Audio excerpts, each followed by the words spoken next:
नमस्कार। आज India dares में हम बातचीत करेंगे एक खास शख्सियत से, एक वकील, एक एक्टिविस्ट, एक पॉलिटिशियन, सोशल रिफॉर्मर, और इनके और भी कई फैसेट्स हैं जिसके बारे में आज बातचीत होगी। और मेरे साथ हैं Arvind Vajpayee ji, AK Vajpayee, renowned lawyer of the Supreme Court. Thank you Arvind ji for giving us your time. Thank you Vivek ji. क्या जानना चाहते हैं आप? हाँ, तो पहले तो आपको नेशनल मीडिया पे हम अक्सर देखते हैं और लोक जनशक्ति पार्टी की तरफ से आप बोलते भी हैं, अपनी तरफ से भी आप बोलते हैं। एक बेबाक बोल्ड आवाज़ है आप नेशनल मीडिया के ऊपर, और एक लंबा सफ़र आपका राजनीति में भी रहा है, एक लंबा सफ़र आपका कोर्ट में भी रहा है। अपने आप को क्या बोलना चाहेंगे आप? क्या परिभाषा है अरविंद वाजपेयी की? परिभाषा बताना बड़ा मुश्किल काम है, क्योंकि हुआ क्या है कि जब से 82 से हम लोग एक्टिव हुए हैं तो शुरुआत हमने की ट्रेड यूनियन से। ट्रेड यूनियन मज़दूरों की जो हालत हुआ करती थी, मज़दूरों की हालत में कैसे उसमें सुधार आए, मज़दूर कानून में कैसे सुधार आए, या मज़दूर कानून में क्या खामियां हैं उनको कैसे दूर किया जाए, जो बीच की कंसिलेशन प्रोसीडिंग्स होती हैं उसमें कैसे मज़दूर परेशान होता है उसको रोका जाए। तो वहाँ से हम लोगों ने शुरुआत की। और शुरुआती दौर में वकालत जब पास की 82 में, तो ललित माखन हुआ करते थे ट्रेड यूनियन के लीडर, आपको याद होगा, आप पुराने लोग हैं, उनके साथ हमने शुरुआत की। और उस वक़्त DTC के करीब 5,000 मजदूर निकाल दिए इल्लीगल तरीके से। तो उनकी लड़ाई हमने कोर्ट में भी लड़ी और ज़मीन पे भी लड़ी। और उसी वक्त VP सिंह, राजीव गांधी जी की सरकार छोड़ के मैदान पे आ गए थे बॉफर्स का मामला लेकर। तो VP सिंह से मुलाकात हुई और VP सिंह ने हमारे आंदोलन को सपोर्ट किया। और उसी वक्त हम लोगों ने पॉलिटिकल पार्टी जनमोर्चा भी बनाई। Pratap Singh ji yes yes. और जनमोर्चा के भी पार्ट रहे, फाउंडर मेंबर। फाउंडर। जनमोर्चा को फिर 1 साल बाद कन्वर्ट किया, जनता दल बनाया हम। I was the founder member of Janata Dal also. उसमें जॉर्ज फर्नांडिस, मधु दंडवते, यशवंत सिन्हा, प्रमला दंडवते, शरद यादव, लालू यादव, नीतीश कुमार, रामविलास पासवान, मतलब पूरा एक समाजवादी जो विचारधारा है और जहाँ से समाज का उत्थान होना है, उसी सोच के साथ जो लाइक माइंडेड पीपल मिले, उसका नाम था जनता दल। लेकिन धीरे धीरे क्या हुआ ना, हर तरह की ताकतें काम करती हैं। जब आप समाज के लिए काम करोगे तो उसको आपको वॉच पे रखेंगे कि किस तरह से इसको भटकाया जाए। तो उसी के चलते हुए सबसे पहले जॉर्ज साहब अलग हो गए, जॉर्ज साहब अलग हुए, उसके बाद नीतीश साहब जॉर्ज साहब से अलग हो गए, वो अलग हो गए। तो उसके बाद लालू यादव वर्सेस शरद यादव हो गए, वो अलग हो गए। वो केस भी हमने किया और वो सुप्रीम कोर्ट तक केस लड़ा हमने। उनमें सिंबल की लड़ाई रही। तो उसके बाद फिर जब एक मुकाम आया तो उस वक्त रामविलास पासवान जी ने कहा कि भाई ये तो मामला चलेगा नहीं, और हम जिस मन से मजदूरों की और गरीब लोगों की मदद करना चाहते हैं वो लक्ष्य भटका जा रहा है। तो उस वक्त एक नई पार्टी बनाई, लोक जनशक्ति पार्टी। उसका कॉन्स्टिट्यूशन बना, उसके पार्टी को रजिस्ट्रेशन करा, पूरे इंडिया में उस वक्त घूम घूम के पार्टी को बनाया गया। और तब से हम लोग उस पार्टी के साथ हैं एज ए फाउंडर मेंबर। आजकल तबीयत नासाज है रामविलास पासवान जी की। हम लोग सब यही दुआ करते हैं कि जल्दी से जल्दी ठीक होके घर आए। देखिए हो क्या रहा है कि इस देश में गरीब गुरबा आज भी उसी हालात पे खड़ा है। 70 साल हो गए हम लोगों को, लेकिन उसके में कोई इजाफा नहीं आया है। रिक्शे वाला अभी भी रिक्शा चलाता है, रेडी वाला अभी भी रेडी चलाता है। मुझे याद है हम लोगों ने शुरू में कहा कि एक ऐसी व्यवस्था होनी चाहिए कि हेल्थ कार्ड सबको मिलना चाहिए। जैसे ही बच्चा पैदा हो हॉस्पिटल में उसको हेल्थ कार्ड बन जाए, उसमें उसके सारे डिटेल आ जाए। और उससे क्या होगा कि अगर कभी किसी तरीके की कोई बीमारी की जांच करानी है, वो करानी है, तो सारा रिकॉर्ड होगा। मतलब मेरा कहने का मकसद ये कि जब तक आप वो निचले पायदान पे जो आदमी खड़ा है उसके बारे में नहीं सोचोगे तो देश कैसे तरक्की करेगा। क्योंकि आपकी पार्टी, और आप तो खैर आपका इतना लंबा अरसा रहा है और बड़े बड़े दिग्गज राजनेताओं के साथ आपने काम भी किया है, क्या फ़र्क आप देखते हैं कांग्रेस या थर्ड फ्रंट की सरकारों में और प्रेजेंट NDA की रजीम में? फ़र्क दिखता है।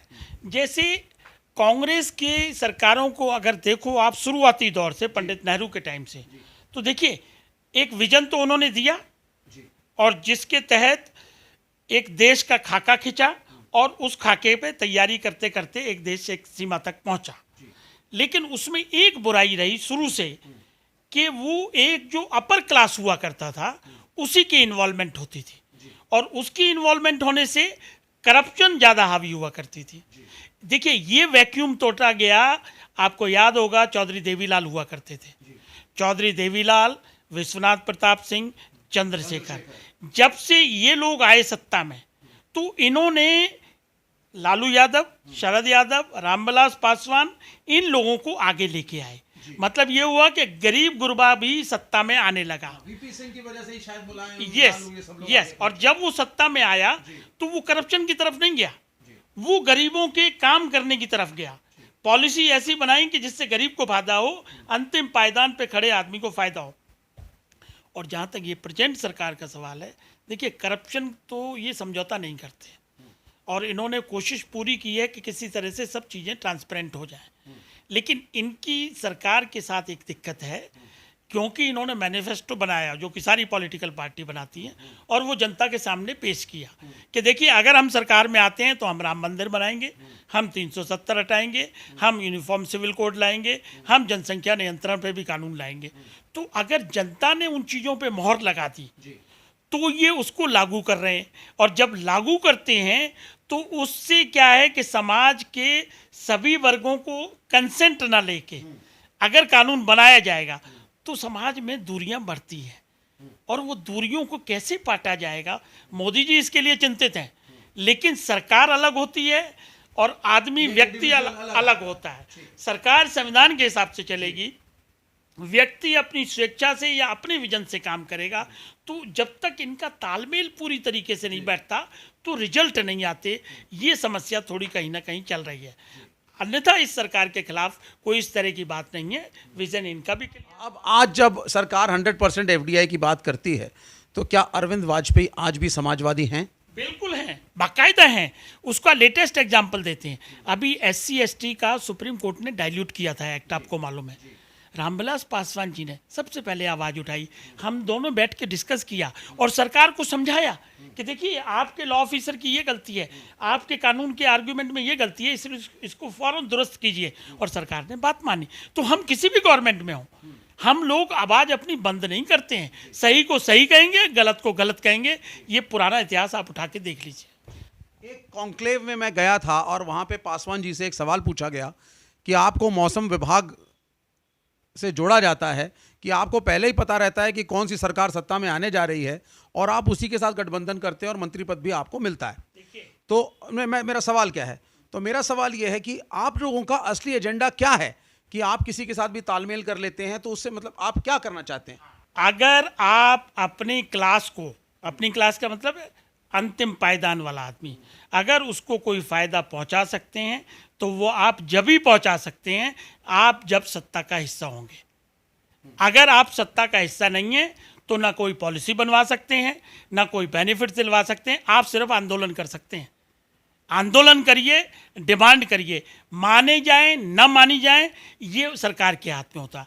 अब मान लो रामविलास पासवान जी हर सरकार में थे, बिल्कुल थे, तो उन्होंने काम नहीं किए। ये मोबाइल वो लेके आए, रेलवे मिनिस्टर थे तो कुलियों के लिए सबसे पहले उन्होंने सोचा क्या किया जाए, इनको लाइसेंस दीजिए, इनके ट्रेन में फ्री सफ़र। ये जो सामान बोझा ढोता है ये ट्रेन में टिकट लेके जाएगा, सबसे पहले आते ही उन्होंने काम किया। ये मेरा कहने का मकसद ये है कि अगर गरीब आदमी सत्ता में आएगा तो सबसे पहले वो अगर ध्यान रखेगा तो गरीब का रखेगा, और इस तरह की पॉलिसीज़ बनवाएगा, इस तरह के रूल्स बनवाएगा जिससे कि गरीब आदमी को हार्म ना हो।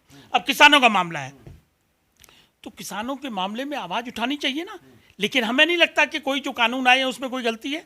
अगर गलती नहीं है और विपक्ष अपना धर्म निभाने के लिए अगर सिर्फ जनता को गुमराह करेगा तो क्या ये हमारा फर्ज नहीं है कि हम जनता को गुमराह ना होने दें? आज नहीं आपको नज़र आ रहा कि इसके क्या फ़ायदे हैं?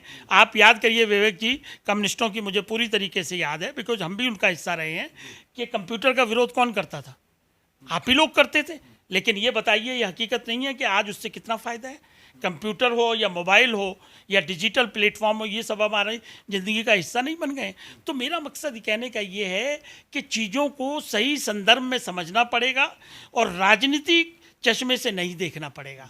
लेकिन हो क्या रहा है, कांग्रेस हो या विपक्षी दल हो, जो काम इस सरकार ने कर दिया क्रिटिसाइज करना है, और वो ये गलत समझ बैठे हैं कि ये विपक्ष का धर्म है कि खाली क्रिटिसाइज करना है। नो, कंस्ट्रक्टिव सजेशन भी तो देनी है, क्रिटिसाइज करिए। डेमोक्रेसी में विरोध करने का आपको अधिकार है, लेकिन विरोध के साथ साथ समर्थन भी तो करिए। आप इसी सरकार, इसी लीडरशिप की जो आज कांग्रेस की, जिसको आप क्रिटिसाइज कर रहे हैं, आपने इनके साथ सत्ता भी शेयर करी और आपने इनके साथ काम भी किया। बिल्कुल किया। तो ये कॉन्ट्राडिक्टरी चीज़ है। नहीं, कॉन्ट्रोडिक्टरी बिल्कुल नहीं है। देखिए, कांग्रेस के सरकार में जब जब सवाल पैदा हुआ, हमने आवाज़ उठाई। बल्कि जो आवाज़ हम आज उठाने में हिचकिचाते हैं, उस तरफ हम जब कांग्रेस की सरकार थी तो और ज़्यादा मजबूती से उठाते थे। क्योंकि वहाँ पे क्या सिस्टम था, रामविलास पासवान की आवाज़ को पूरी जोर शोर से सुना जाता था, और इसलिए हम कामयाब रहे। मैं देखिए, आप ये मत मानिए कि मौसम वैज्ञानिक कह दिया। देखिए, अगर आप ट्रू पॉलिटिशियन, नहीं, हम उसी का जवाब दे रहे हैं। अगर आप ट्रू पॉलिटिशियन हैं, तो अगर आप विजनरी नहीं होंगे, अगर आप ये नहीं समझ पाएंगे कि किस तरफ क्या चल रहा है, तो आप कैसे काम करोगे। लेकिन राजनीति की परिभाषा सिर्फ सत्ता का गठजोड़, तोड़ मरोड़ तो नहीं है ना। आपको समाज में एक बदलाव भी लाना है। अच्छा, चलिए हटके एक सवाल पूछते हैं। प्रशांत भूषण जी आपके कोलीग भी हैं सुप्रीम कोर्ट के अंदर, और आप दोनों केसेस अपने लड़ते हैं वहाँ पर। अभी जो कंट्रोवर्सी हुई प्रशांत भूषण जी की, आप उसके बारे में क्या कहेंगे? देखिए, उसके बारे में सुप्रीम कोर्ट सुप्रीम होता है, लेकिन डेमोक्रेसी में हर नागरिक को ये अधिकार है कि सुप्रीम कोर्ट के किसी फैसले के पक्ष में या विपक्ष में अपनी राय रखे, और वही हुआ। अब जो कंटेम्प्ट वाला मामला हुआ है, कंटेम्प्ट में जो सज़ा हुई है, वो सज़ा जो है, सज़ा के नाम पे सज़ा है, लेकिन अब उसकी रिव्यू पेंडिंग है। रिव्यू में जो बड़े जजेस 5 बैठेंगे, वो डिसाइड करेंगे क्या ये कंटेम्प्ट की परिधि में आता है, क्या जजेस के डिसीजन को क्रिटिसाइज़ करना भी परिधि में कंटेम्प्ट में आता है, और कितना आता है। एक बात बताइए, जजेस, सिटिंग जजेस ने प्रेस कॉन्फ्रेंस करी थी और सुप्रीम कोर्ट के जजेस के खिलाफ कहा था, तो उनके खिलाफ कंटेम्प्ट क्यों नहीं बनी? तो मतलब देखो, ऐसा ना करिए आप। हम चीज़ों को बिल्कुल पाक साफ तरीके से कहेंगे। कंटेम्प्ट की किस लिमिट है, क्या उसकी बाउंड्रीज हैं, उसको डिफाइन करना है। अब वो 5 जजेस करेंगे। अगर 5 जजेस नहीं कर पाएंगे तो 9 जजेस करेंगे, अदरवाइज फुल कोर्ट बैठ के ये डिसाइड करेगी। बिकॉज ये बहुत बड़ा गंभीर मसला है। आप पत्रकार भी हैं, आप किसी मसले पे बोलेंगे तो क्या आपको जेल भेज दिया जाएगा? तो डेमोक्रेसी का क्या मतलब हुआ? तो पक्ष और विपक्ष की आवाज़ उठानी चाहिए। कितनी उठेगी, कितनी नहीं उठेगी, ये एक दोबारा से डेफिनेशन जरूर होनी चाहिए, और वो मौका है, वो फुल कोर्ट करेगी। एक और कंट्रोवर्सी जो मोदी सरकार के समय में हुई, वो है कि रिटायरमेंट के बाद जजेस को ऑफर करना राज्यसभा की सीट, गवर्नरशिप, अन्य बेनिफिट्स। आप इसके बारे में क्या कहेंगे? इसके बारे में तो अरुण जेटली की स्टेटमेंट आपने सुनी होगी। उन्होंने भी कहा था कि pre retirement judgments influence after retirement jobs. ये तो उन्होंने कहा हुआ है, और ये फैक्ट भी है। लेकिन मान लो ए जज है, तो ए जज भी सिटीजन है, रिटायरमेंट हो गया उसके बाद सिटीजन है। अच्छा, उसके भी राइट्स हैं, उसकी भी ड्यूटीज़ हैं, वो भी चाहेगा कि मैं राज्यसभा जाऊं। तो अगर वो डिजर्व करता है, और अगर प्रेसिडेंट कोटे से जाता है, जो प्रेसिडेंट को नॉमिनेट करने की पावर है, तो उसमें क्या गलत है अभी?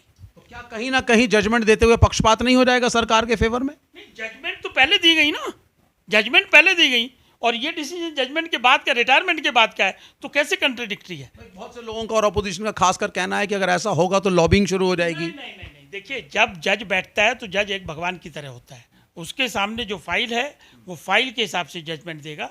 अगर मेरिट्स इधर जाती हैं तो इधर जजमेंट देगा, उधर जाती हैं तो उधर जजमेंट देगा।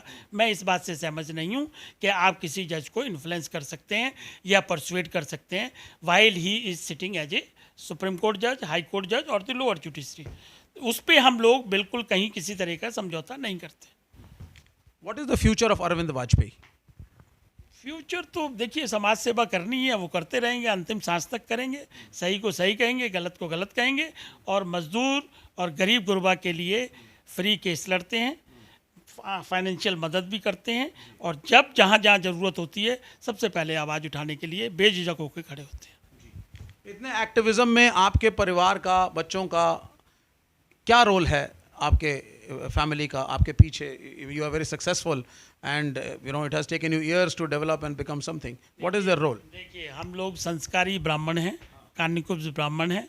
संस्कार जो हम में थे वही आगे ट्रांसफ़र हुए हैं, और पूरा मान सम्मान से पूरा परिवार एकदम भगवान की भक्ति में लीन रहता है, और बुजुर्गों से आशीर्वाद लेता है, और बुजुर्गों की हर बात को बगैर उसके आंख बंद करके मानता है। ये हमारे लिए प्राउड की बात है।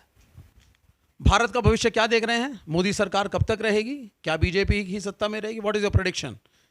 सरकार से हट के बोलिए। अब मैं अरविंद वाजपेयी से बात कर रहा हूं। मैं आपके पॉलिटिकल गठबंधन से आप थोड़ा सा हट के give me some predictions about the nation as a politician और एज अ पॉलिटिकल स्टूडेंट। देखिए, भारत का भविष्य बहुत सुंदर है, बहुत तरक्की भारत करेगा और उसका कारण है कि सबसे ज़्यादा यूथ की जो परसेंटेज है वो हमारी कंट्री में है। 65% यूथ है और जिसके पास इतनी बड़ी दौलत होगी उसे सरकार कोई आए कोई जाए वो काम करने से रोक नहीं पाएगी। इनोवेटिव हैं, एनर्जेटिक हैं और काम करने के लिए इनका विजनरी भी है। आप देखिए पूरे वर्ल्ड में देखिए, अमेरिका में, फ्रांस में, जर्मनी में, कनाडा में भारतीय यूथ बड़ा पड़ा है, सारा वही ऑपरेट कर रहा है। कितनी टॉप पोस्टें सब उनके पास हैं। तो यहाँ जिस तरह से एवेन्यूज़ पैदा हो रहे हैं तो सारा यहाँ भी तरक्की की तरफ जाएगा। हमें चिंता सिर्फ इस बात की है कि ऊपर वाला नहीं, नीचे वाला भी आगे आए। नीचे वाला एक पीढ़ी से 2 पीढ़ी पे आए, 2 वाला 3 पे आए तो हमको ज़्यादा खुशी होगी और उसके लिए प्रयासरत हैं। और सबसे ज़्यादा ये जो किसानों वाला मामला आया है ये भी, इससे भी काफ़ी फ़र्क पड़ने वाला है। यही हमारा मानना और भगवान से। आपका क्या स्टैंड है? अभी जो 2 बिल्स आए हैं पार्टी का। बिल्स बहुत बढ़िया है, पूरी तरीके से सपोर्ट करने वाले बिल हैं और इसमें कहीं किसी किस्म की कोई रुकावट नहीं है। अगले 6 महीने बाद आप हमसे बात करेंगे तो आप भी ये मानेंगे कि नहीं, इससे सबसे बड़ा फ़ायदा ये है कि जो बीच के लोग हैं, जो 5 रुपए की चीज़ कंज्यूमर को 50 रुपए में मिलती है वो हटेगा। लेकिन ये बात भी सही है कि कॉरपोरेट आगे आएंगे तो इसलिए जब रूल्स बनेंगे तो उस रूल्स में ये खास तौर से ध्यान रखा जाएगा कि किसानों का एक्सप्लॉयटेशन ना हो। अगर वो रुक जाता है और जो कानून के जरिए रुक जाता है तो किसानों की आय डबल होने में कोई रोक नहीं पाएगा। ये भी आप लिख लीजिए। तो ये थे अरविंद वाजपेयी, एक वर्सेटाइल शख्सियत, एक वकील, एक विचारक, पॉलिटिकल एक्टिविस्ट, पॉलिटिशियन और बहुत सारे फैसेट्स हैं इनके। इनसे बात करी, बहुत कुछ सीखा। बहुत बहुत धन्यवाद अरविंद जी। Thank you.